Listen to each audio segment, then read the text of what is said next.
Krishna Rama Govinda Narayana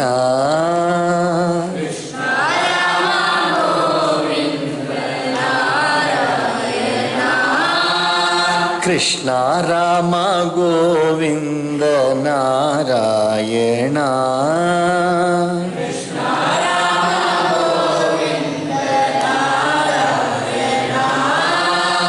Keshava Madhava Harinarayana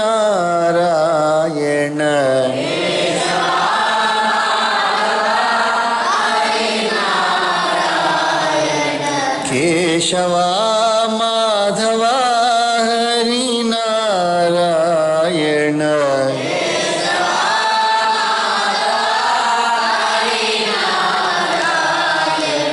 Krishna Rama Govinda Narayana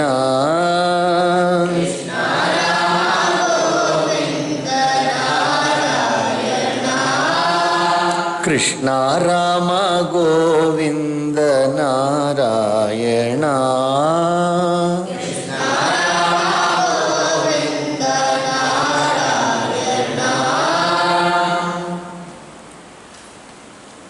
Bhagavan Vedavyasa Rishi is beautifully trying to portray before us how wicked thoughts, how immoral thoughts, unethical thoughts, wrong thoughts, they will come from any side.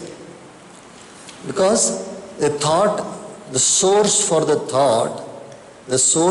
thought is only previous vasanas. The word vasana is something which is already residing in us. ಭಗವಂತನಾದ ವೇದವ್ಯಾಸರು ನಮಗೆ ಎಷ್ಟು ಸುಂದರವಾಗಿ ಹೇಳ್ತಾ ಇದ್ದಾರೆ, ದುಷ್ಟವಾದ ವಿಚಾರಗಳು ಎಲ್ಲ ಕಡೆಯಿಂದ ಬರ್ತಾ ಇರುತ್ತೆ, ಕೆಟ್ಟ ವಿಚಾರಗಳು. ಒಳ್ಳೆಯ ವಿಚಾರ ಕೂಡ ಹೊರಗಡೆನೇ ಬರುತ್ತೆ, ಒಳ್ಳೆಯ ವಿಚಾರನೂ ಬರುತ್ತೆ, ಕೆಟ್ಟ ವಿಚಾರಗಳು ಎಲ್ಲಿಂದ ಬರುತ್ತೆ? From where do these thoughts arise? If U C it, they can be triggered by one object, one visual. They can be triggered by one sound. They can be triggered by one memory. They can be triggered by one simple touch also. They can be triggered by one smell. ಒಂದು ವಿಚಾರ ಬರೋಕ್ಕೆ ಯಾವುದಪ್ಪ ಮೂಲ? ಒಂದು ಗಿಡ ಬರಬೇಕಾದ್ರೆ ಅದಕ್ಕೊಂದು ಬೀಜ ಬೇಕೋ ಬೇಡಪ್ಪ? ಯಾವುದೇ ಗಿಡ ನೋಡಿದ್ರು ಕೂಡ ಅದಕ್ಕೊಂದು ಬೀಜ ಬಿತ್ತನೆ ಮಾಡಬೇಕೋ ಬೇಡ? ಸಾಸಿವೆ ಹಾಕಿದ್ರೆ ಸಾಸಿವೆ ಗಿಡ ಬರುತ್ತೆ. ಜೋಳ ಹಾಕ್ತಾರೆ ನೋಡಿದ್ರೆ ಜೋಳದ ಬಿತ್ತನೆ ಮಾಡಿದ ತಕ್ಷಣ ಜೋಳ ಗಿಡ ಬರುತ್ತೆ. ಅದೇ ಥರ ಯಾವುದೇ ಬದನೆಕಾಯಿ ಆಗಲಿ ಬೆಂಡೆಕಾಯಿ ಆಗಲಿ ಬಿತ್ತನೆ ಮಾಡಿದ್ರೆ ತಾನೇ ಬರುತ್ತೆ. ಸೊ ಈ ವಿಚಾರಗಳಿಗೆ, ವಿಚಾರ ಎಂಬ ಗಿಡಕ್ಕೆ ಯಾವುದು ಬೀಜ? ವಿಚಾರ ಎಂಬ ಗಿಡ ಇದೆಯಲ್ಲ, ವಿಚಾರ ಬೆಳ್ಕೊಳುತ್ತಲ್ಲ. ಇವಾಗ ನೋಡಿ ಕೂತ್ಕೊಂಡಿರ್ಬೇಕಾದ್ರೆ ಮೆಲ್ಲಿಗೆ ಮನಸ್ಸು ಹೋಗುತ್ತೆ. ಎಲ್ಲಿಗೆ ಹೋಗುತ್ತೆ? ಸಾಮಾನ್ಯವಾಗಿ ಹೋಗೋದು ಅಡುಗೆ ಮನೆಗೆ, ತುಂಬ ಸುಲಭ ಹೋಗ್ಬಿಟ್ಟಿರುತ್ತೆ ಅಡುಗೆ ಮನೆಗೆ. ಹಂಗೆ ಕಾಲ ಹಂಗೆ ಕರ್ಕೊಂಡು ಹಂಗೆ ಸುತ್ಕೊಂಡು ಹಂಗೆ ಬರೋ ಥರ ನಮ್ಮ ಅದೇ ಹೋಗುತ್ತೆ. ನಾವೇನು ಮಾಡಿಲ್ಲ ಅಂತ ನಾವೇನಾದ್ರು ಮಾಡಿದ್ವ ವಿಚಾರ ಬರೋಕ್ಕೆ? ವಿಚಾರ ಯಾಕೆ ಬರುತ್ತೆ ಅಂತ ನಮ್ಗೆ ಗೊತ್ತಿಲ್ಲ. ಯಾವುದೋ ಒಂದು ಸ್ಮರಣೆ, just one small remembrance, memory. Because the mind is continuous, it has to be engaged. ಮನಸ್ಸು ಬಂದು ನಿರಂತರವಾಗಿ ಏನಾದರೂ ವಿಷಯ ಓಡ್ತಾನೆ ಇರುತ್ತೆ ಮನಸ್ಸಲ್ಲಿ. ಮನಸ್ಸು ಬಂದು ನಿರಂತರವಾಗಿ ಏನಾದರೂ ವಿಷಯ ಓಡ್ತಾನೇ ಇರುತ್ತಲ್ವಾ? ಸೊ ಅಕಸ್ಮಾತಾಗಿ ಏನಾದರೂ ಯೋಚನೆ ಬಂದ್ಬಿಟ್ರೆ ತಕ್ಷಣ ಅಲ್ಲಿ ಹೋಗ್ಬಿಡುತ್ತೆ, ಅದು ಮನಸ್ಸಲ್ಲಿ ಹೋಗ್ಬಿಟ್ಟು ಅದನ್ನೆಲ್ಲ ವಿಚಾರಿಸ್ಕೊಂಡು ಬಂದ್ಬಿಡುತ್ತೆ. ಒಂದ್ರ ಹಿಂದೆ ಹಿಂಗೆ ಪೋಣಿಸ್ಕೊಂಡು ಬರುತ್ತೆ. ಅದು ಪೋಣಿಸ್ಕೊಂಡು ಬರುತ್ತೆ. ಬಂದಿದ್ದ ಕೂಡಲೇ ಏನಾಗುತ್ತೆ? ಆ ವಿಚಾರ ನಮ್ಮನ್ನು ಕರ್ಕೊಂಡು ಹೋಗುತ್ತೆ ಅಲ್ಲಿ. ಸೊ ಈ ವಿಚಾರಗಳು ಒಳ್ಳೆಯ ವಿಚಾರನೂ ಬರ್ಬೋದು, ಕೆಟ್ಟ ವಿಚಾರನೂ ಬರ್ಬೋದು. ಒಳ್ಳೆಯದು ಅಲ್ಲ ಕೆಟ್ಟದ್ದು ಅಲ್ಲ, ಸುಮ್ಮನೆ ಒಂದು ಆನಂದದ ವಿಚಾರನೂ ಬರ್ಬೋದು. 2-3 ಥರನೂ ಬರ್ಬೋದಲ್ವ? ಆನಂದದ ವಿಚಾರ, ಸುಮ್ಮನೆ ಖುಷಿ ವಿಚಾರ. ಹಾಗೆ ಕೂತ್ಕೊಂಡಿದ್ದೀವಿ ಖುಷಿಯಾಗಿ, ಎಷ್ಟು ಚೆನ್ನಾಗಿತ್ತಲ್ಲ, ಮೊನ್ನೆ ಬರ್ತ್ಡೇ ಮಾಡಿದ್ರಲ್ಲ, ಎಷ್ಟು ಸುಂದರ ಆಗಿತ್ತಲ್ಲ, ಏನೇನು ಸ್ವೀಟ್ ಹಬ್ಬ, ಅದ್ಭುತವಾಗಿ ಮಾಡಿದ್ರು, ಎಷ್ಟು ಚೆನ್ನಾಗಿತ್ತಲ್ಲ ಅಂತ ಅದನ್ನು ವಿಚಾರ ಬರ್ಬೋದು. ಅಥವಾ ನಾಳೆ ನನ್ನ ಬರ್ತ್ಡೇ ಕಣಪ್ಪ, ಈ ವಿಚಾರನೂ ಬರ್ಬೋದು. ನಾಳೆ ನನ್ನ ಬರ್ತ್ಡೇ ಕಣಪ್ಪ ಅನ್ನೋ ವಿಚಾರನೂ ಬರ್ಬೋದು. ಅಥವಾ ನಾಡಿದ್ದು ಪರೀಕ್ಷೆ ಇದೆಯಪ್ಪ, ಪರೀಕ್ಷೆ ಇದೆ, ನಾನು ಓದ್ಕೋಬೇಕಪ್ಪ ಅನ್ನೋ ವಿಚಾರನೂ ಬರ್ಬೋದು. ಏನು ಬೇಕಾದ್ರೂ ಬರ್ಬೋದು, ವಿಚಾರ ಯಾವುದು ಬೇಕಾದ್ರೂ ಬರ್ಬೋದು. A thought can come on its own, or it can be triggered by one object of the sense. ಸುಮ್ಮನೆ ಕಣ್ಣಿಂದ ನೋಡಿದ್ವಿ, ಆ ಕುರ್ಚಿ ನೋಡಿದ್ವಿ, ನೋಡಿದ ತಕ್ಷಣವೇ ಓಹೋ ಇವತ್ತು ನಾನು ಹೂವು ಸರಿಯಾಗಿ ಮಾಡಿ ರೆಡಿ ಮಾಡಿಟ್ಟಿಲ್ಲ, ಪೂಜೆ ನಾನು ಹೂವು ತಯಾರು ಮಾಡಿಟ್ಟಿಲ್ಲ ಅಂತ ವಿಚಾರ ಬಂತು. ಸೊ ಈ ಕಡೆ ನೋಡಿದೆ, ಧೂಪ ನೋಡಿದ ತಕ್ಷಣ ಧೂಪ ಬಂದರೆ ಕೆಲವರಿಗೆ ಕೆಮ್ಮು ಬಂದ್ಬಿಡುತ್ತೆ.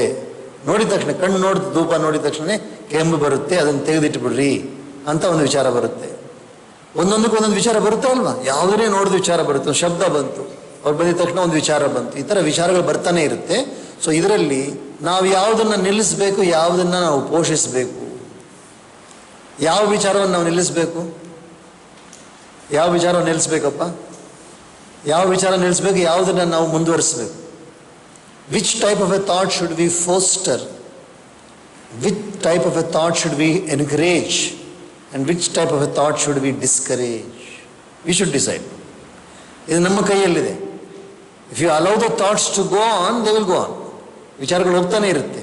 ಆ ರೀತಿಯಾಗಿರ್ಬೇಕಾದ್ರೆ ನಮ್ಮ ಕೈಯಲ್ಲಿದೆ. ಯಾವುದಾದ್ರೂ ವಿಚಾರವನ್ನು ಬಳಸೋದು ಅಥವಾ ಅದನ್ನು ಬಿಡೋದು ನಮ್ಮ ಕೈಯಲ್ಲಿದೆ. ಇದಕ್ಕೇನು ಬೇಕು? ನಮಗೆ ಒಂದು ಶಕ್ತಿ ಬೇಕು ಅಲ್ಲ?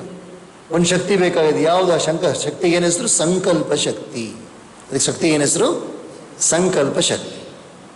ಆ ಸಂಕಲ್ಪ ಶಕ್ತಿಯನ್ನು ನಾವು ಬೆಳೆಸ್ಕೋಬೇಕು.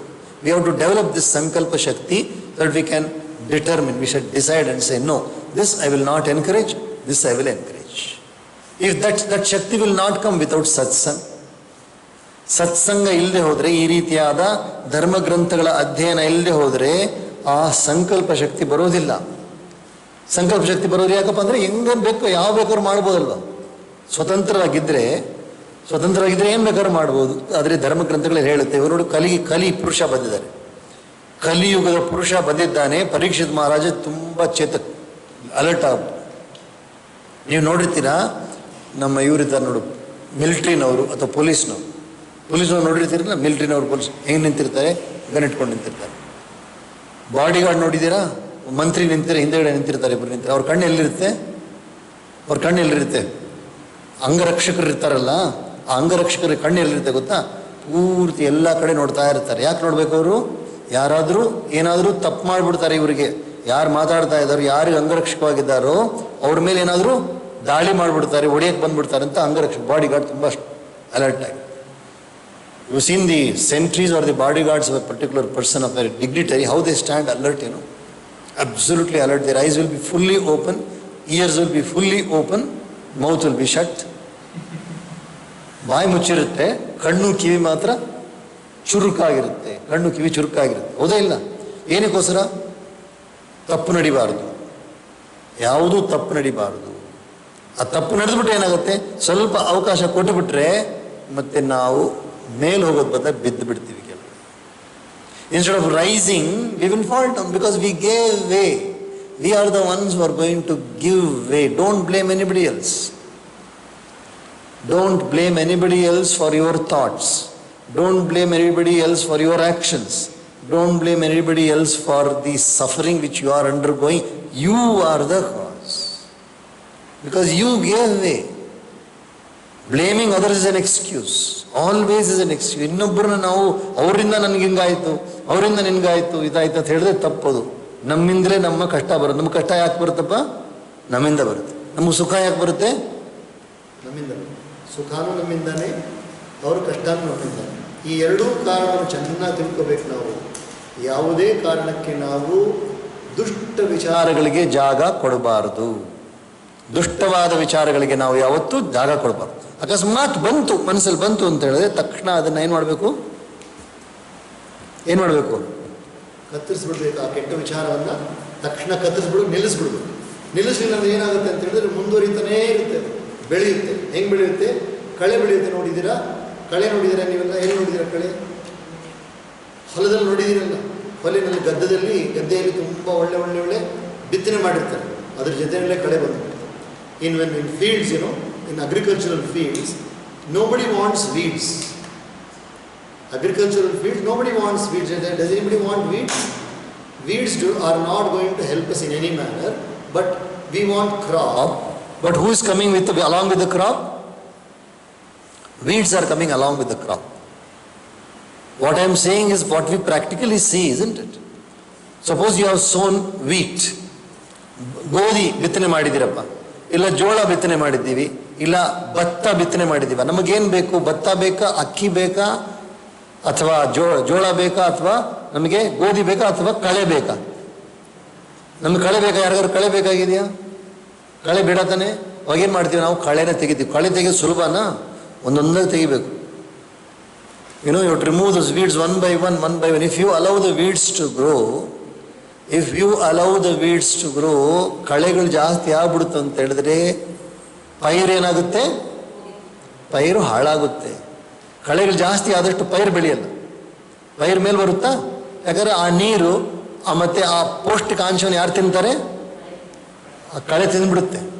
The weeds will completely eat away all the nutrition what you have given for the plants.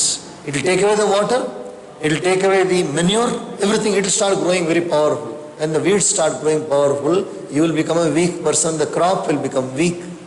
So you must nip every wrong thought at the bud itself. This is very, very important. ಬಹಳ ಮುಖ್ಯವಾದ ಏನಪ್ಪ ಅಂತ ಹೇಳಿದ್ರೆ, ದುಷ್ಟವಾದ ವಿಚಾರ ಬಂದಿದ್ದ ಕೂಡಲೇ ಅದನ್ನ ಹಂಗೆ ಕತ್ತರಿಸಿ ನಿಲ್ಲಿಸ್ಬಿಡ್ಬೇಕು. ನಾವು ಬೆಳೆಯಕ್ಕೆ ಬಿಡಬಾರ್ದು. ಬೆಳೆಗೆ ಬಿಟ್ಬಿಟ್ವಿ ಅಂತ ದೊಡ್ಡದಾಗಿ ಬೆಳೆದು ಬಿಡುತ್ತೆ. ಆಮೇಲೆ ಕೆಟ್ಟ ಹೆಸರು ಬಂದ್ಬಿಡುತ್ತೆ. ಒಳ್ಳೆಯವರ ಗೆಳೆತನ ಕಲ್ಲು ಸಕ್ಕರಿ ಹಾಂಗ. ಹೇಳ್ರಿ, ಒಳ್ಳೆಯವರ ಗೆಳೆತನ ಕಲ್ಲು ಸಕ್ಕರಿ ಹಾಂಗ. ಒಳ್ಳೆಯವರ ಗೆಳೆತನ ಕಲ್ಲು ಸಕ್ಕರಿ ಹಾಂಗ.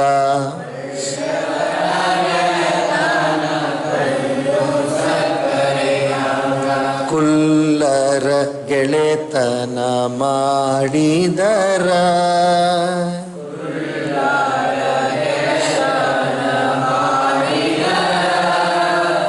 ಕುಲ್ಲರ ಗೆಳೆತನ ಮಾಡಿದರ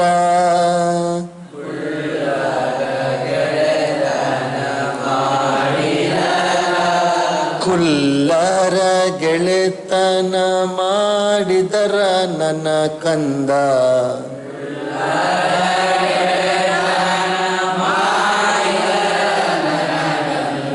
ಸಲ್ಲದ ಮಾತು ಬರ್ತಾವ.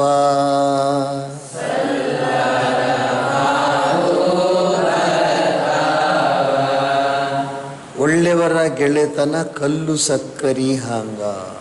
ಕಲ್ಲು ಸಕ್ಕರೆ ಅಂದ್ರೆ ಗೊತ್ತಲ್ಲ? ಕಲ್ಲು ಸಕ್ಕರೆ ಸಿಹಿಯಾಗಿರುತ್ತೆ, ಚೆನ್ನಾಗಿರುತ್ತೆ ತಿನ್ನಕ್ಕೆ. ಒಳ್ಳೆಯವರ ಗೆಳೆತನ, ಒಳ್ಳೆಯವ್ರ ಜೊತೆ ನಾನು ಫ್ರೆಂಡ್ಶಿಪ್ ಮಾಡ್ಕೊಂಡ್ವಿ ಅಂದರೆ, if you develop your friendship with good people, it will be sweet, life will be sweet. ಜೀವನ ಹೆಂಗಿರುತ್ತೆ? ಸಿಹಿಯಾಗಿರುತ್ತೆ. ಕಲ್ಲು ಸಕ್ಕರೆಯಿಂದ ಸಿಹಿಯಾಗಿರುತ್ತೆ ಜೀವನ. ಸಿಹಿ ಅಂದ್ರೆ ಏನರ್ಥ? ಸಂತೋಷವಾಗಿರ್ತೀವಿ ಅಂತ ಅರ್ಥ. ಸಿಹಿ ಅಂದ್ರೆ ಸಂತೋಷ. ಕುಲ್ಲ ಅಂದ್ರೆ ಏನಪ್ಪ? ಕೆಟ್ಟ ಜನಗಳು. ಕುಲ್ಲರ ಗೆಳೆತನ ಮಾಡಿದರೆ, ಕುಲ್ಲರ ಜೊತೆ ಕೆಟ್ಟ ಜನಗಳು ನಾವೇನಾದರೂ ಸ್ನೇಹ ಮಾಡಿದ್ರೆ ಅವ್ರೇನು ಮಾಡಿದ್ರೆ ನಮ್ಮ ಎಲ್ಲಿ ಕರ್ಕೊಂಡು ಹೋಗ್ತಾರೆ? ಅವರು ತಪ್ಪು ಜಾಗ ಕರ್ಕೊಂಡು ಹೋಗ್ತಾರೆ. when you have companionship with wrong people, they will take you to wrong places. When they take you to wrong places, you will meet wrong people, you will do wrong things. When you do wrong things, you will get wrong fame, ill fame. ಯಾರಿಗಾದ್ರು ಕೆಟ್ಟ ಹೆಸರು ತಗೊಂಡು ಬಾಳ್ಬೇಕಂತ ಇಷ್ಟ ಇದೆಯಾ? ಯಾರಿಗಾದ್ರು ಇಷ್ಟ ಇದೆಯಪ್ಪ ಕೆಟ್ಟ ಹೆಸರು ತಗೊಂಡು ಬಾಳ್ಬೇಕು ಅಂತ? ಕೆಟ್ಟ ಹೆಸರು ಯಾವತ್ತೂ ಬರಬಾರ್ದು. ನಮ್ಮ ಜನ್ಮದಲ್ಲಿ ನಮಗೆ ಕೆಟ್ಟ ಹೆಸರು ಬರಬಾರ್ದು. You never earn ill fame. Ill fame is very bad. So you should have good fame. That is why Parikshit Maharaj is trying to stop Kali. ಪರೀಕ್ಷಿತ್ ಮಹಾರಾಜರು ಕಲಿಯುಗವನ್ನು ಏನಕ್ಕೋಸ್ಕರ ನಿಲ್ಲಿಸ್ತಾ ಇದ್ದಾರೆ? ಕಲಿ ಬಂದ ಅಂತ ಹೇಳಿದ್ರೆ ಕೆಟ್ಟ ವಿಚಾರ ಬರುತ್ತೆ. ಕಲಿಯುಗ ಬಂತು ಅಂತ ಹೇಳಿದ್ರೆ ಕೆಟ್ಟ ವಿಚಾರ ಬಂದ್ಬಿಡುತ್ತೆ. ಅದಕ್ಕೋಸ್ಕರ ಕಲಿ ಪುರುಷನ ಜೊತೆ ಇವಾಗ ಜಗಳ ಮಾಡ್ತಾರೆ. ಅದಕ್ಕೆ ಮುಂಚೆ ಏನು ನೋಡ್ತಾ ಇದ್ದಾರೆ? ಏನು ನೋಡಿದ್ರೆ ನೆನ್ನೆ ಒಂದು ಗೂಳಿ ಹಸು ಕುಂಟ್ಕೊಂಡು ಬಂತಲ್ವಾ? ಒಂದು ಗೂಳಿ ಹಸು ಒಂದು ಕಾಲ ಮೇಲೆ ಕುಂಟ್ಕೊಂಡು ಬರುತ್ತೆ, ಅದೇ ಧರ್ಮ. ಆಮೇಲೆ ಧರಣಿ ಅಂತ ಹೇಳಿದ್ರೆ ಭೂಮಾದೇವಿ ಹಸು. ಭೂಮಾದೇವಿ ತುಂಬ ದುರ್ಬಲವಾಗಿಬಿಟ್ಟಿದ್ದಾಳೆ. ಇವಾಗ ಭೂಮಾದೇವಿ ಉತ್ತರ ಕೊಡ್ತಾ ಇದ್ದಾಳೆ. ಆ ಧರ್ಮದೇವತೆ ಕೇಳಿದ್ದಕ್ಕೆ ಭೂಮಾದೇವಿ ಉತ್ತರ ಕೊಡ್ತಾ ಇದ್ದಾಳೆ. ಧರಣಿ ಉವಾಚ ಭವಾನ್ ಹಿ ವೇದ ತತ್ಸರ್ವಂ ಯನ್ಮಾಂ ಧರ್ಮಾನು ಪೃಚ್ಛಸಿ ಚತುರ್ಭಿರ್ವರ್ತಸೆ ಯೇನ ಆದೈರ್ಲೋಕ ಸುಖಾವಹೈ ಸತ್ಯ सत्यं शौचं दया क्षान्तिः त्यागः सन्तोष आर्जवम् शमो दमस्तपः साम्यम् तितिक्षोपरतिश्रुतम् ज्ञानं विरक्तिरैश्वर्यम् शौर्यं तेजो बलं स्मृतिः स्वातन्त्र्यं कौशलं कान्तिर्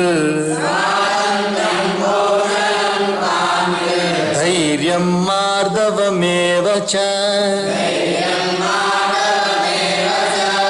प्रागल्भ्यं प्रश्रयशीलम्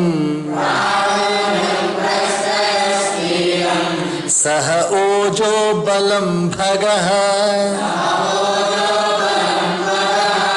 गाम्भीर्यं स्थैर्यमास्तिक्यम्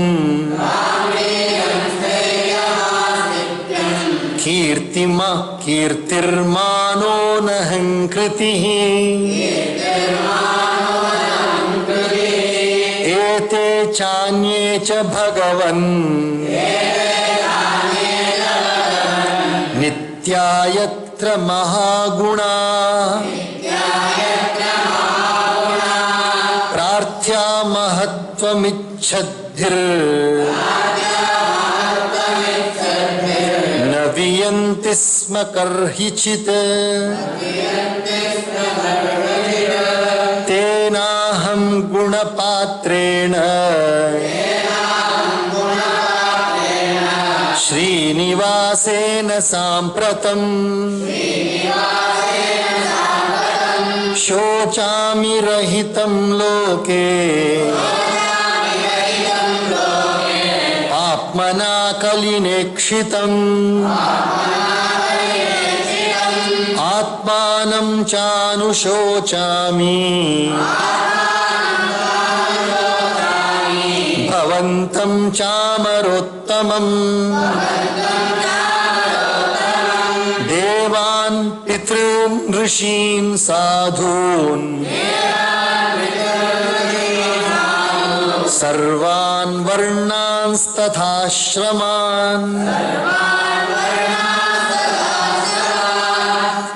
ब्रह्मादयो बहुतिथं यदपाङ्गमोक्ष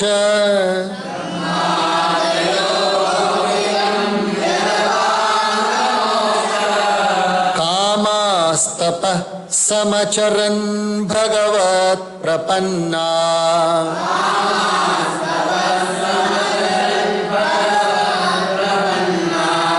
सा श्री अरविन्दवनम्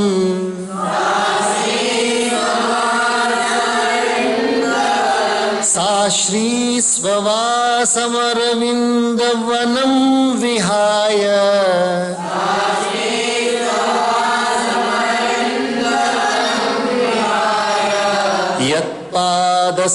यत्पादसौभगमलं भजते नुरक्ता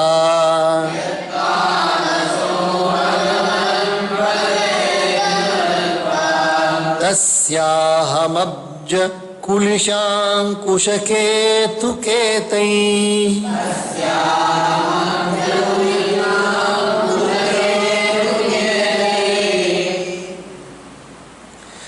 श्रीमत्पदैर्भगवता समलङ्कृताङ्गी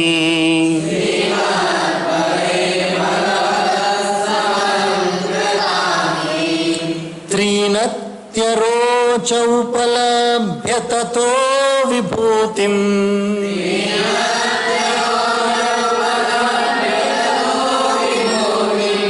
लोकान् समां व्यसृजत् उत्स्मयन्तीं तदन्ते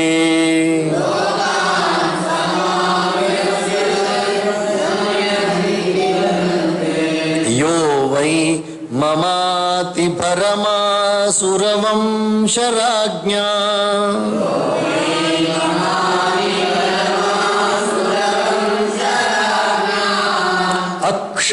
रोहिणी शतमपानुददात्मतन्त्रः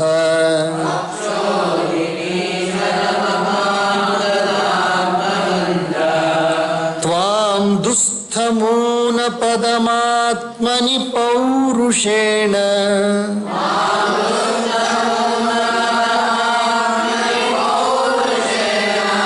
सम्पादयन् यदुषुरम्यमभिभ्रदङ्गम्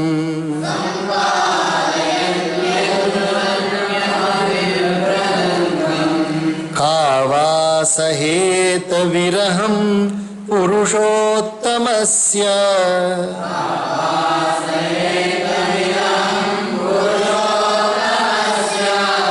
प्रेमावलोकरुचिरसितवल्गुजल्पै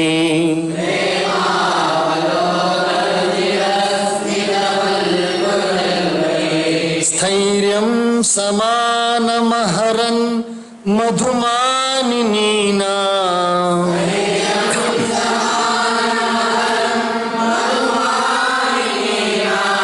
रोमोत्सवो मम यदङ्घ्रिविटङ्किताया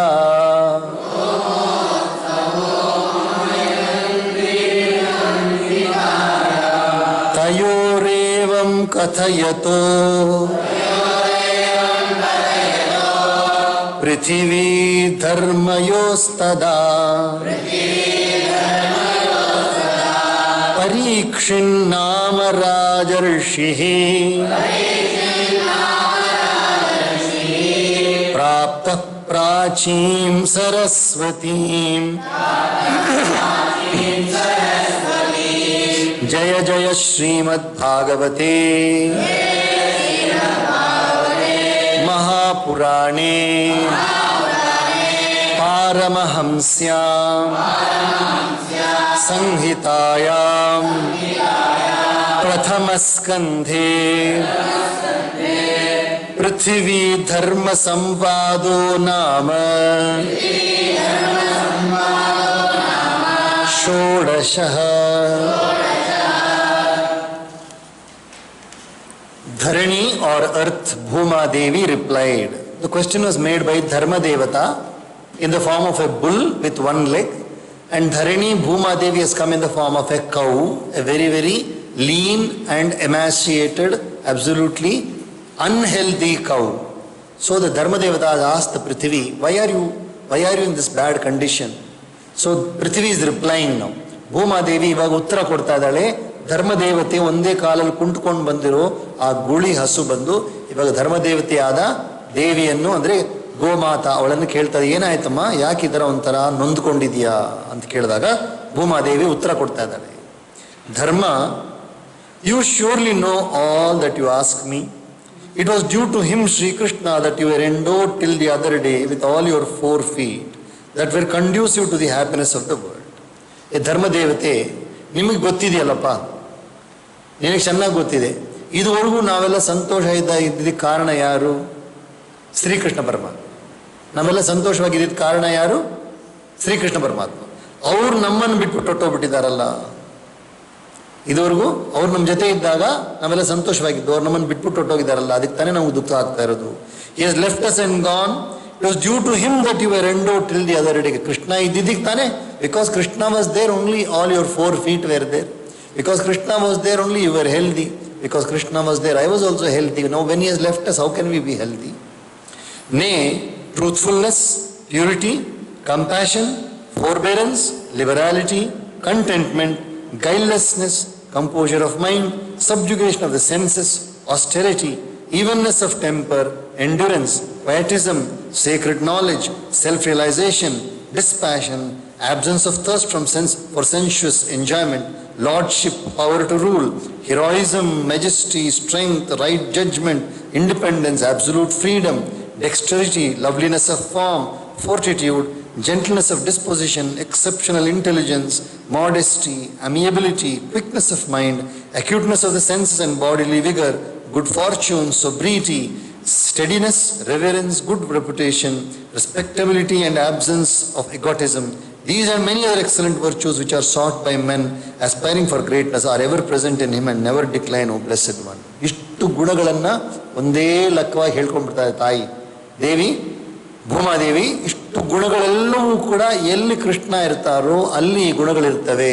ಕೃಷ್ಣ ಆಮೇಲೆ ಮತ್ತೆ ಈ ಗುಣಗಳೆಲ್ಲ ಒಂದೊಂದಾಗಿ ನಾವು ತಿಳ್ಕೊಳ್ಬೇಕು. ಇಷ್ಟು ಗುಣಗಳ ಹೆಸರು ಹೇಳಿದ್ದಾರೆ. ಅದ್ರಲ್ಲಿ ಮೊದಲನೇ ಗುಣ ಏನಪ್ಪ? ಮೊಟ್ಟ ಮೊದಲು ಸತ್ಯ,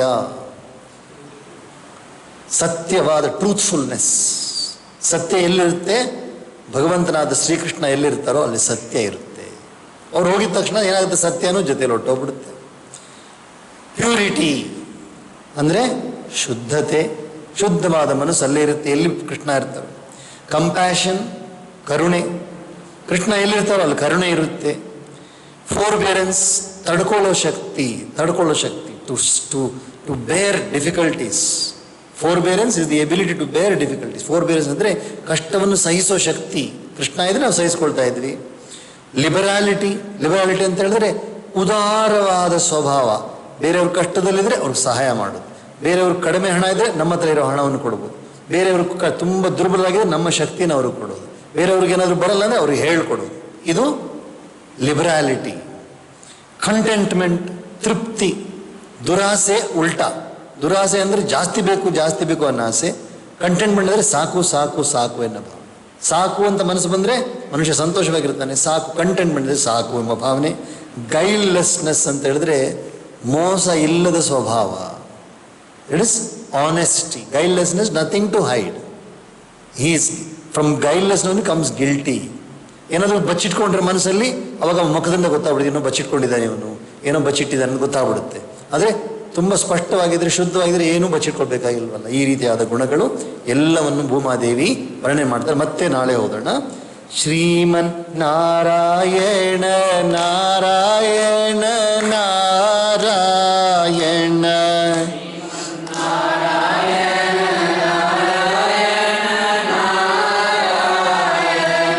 ಭಜಮನ್ ನಾರಾಯಣ ನಾರಾಯಣ ನಾರಾಯಣ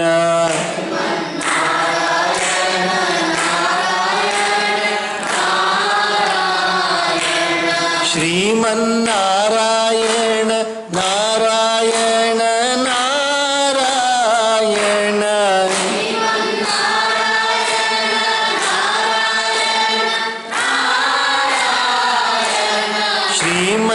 ಶ್ರೀಮನ್ನಾರಾಯಣ ನಾರಾಯಣ ನಾರಾಯಣ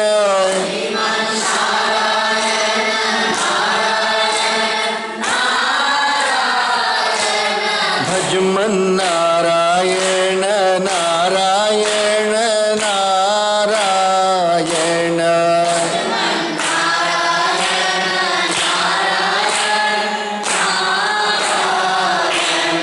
ಓಂ ಸಹನಾ ಭವತು ಸಹನೌ ಭುನಕ್ತು ಸಹ ವೀರ್ಯಂ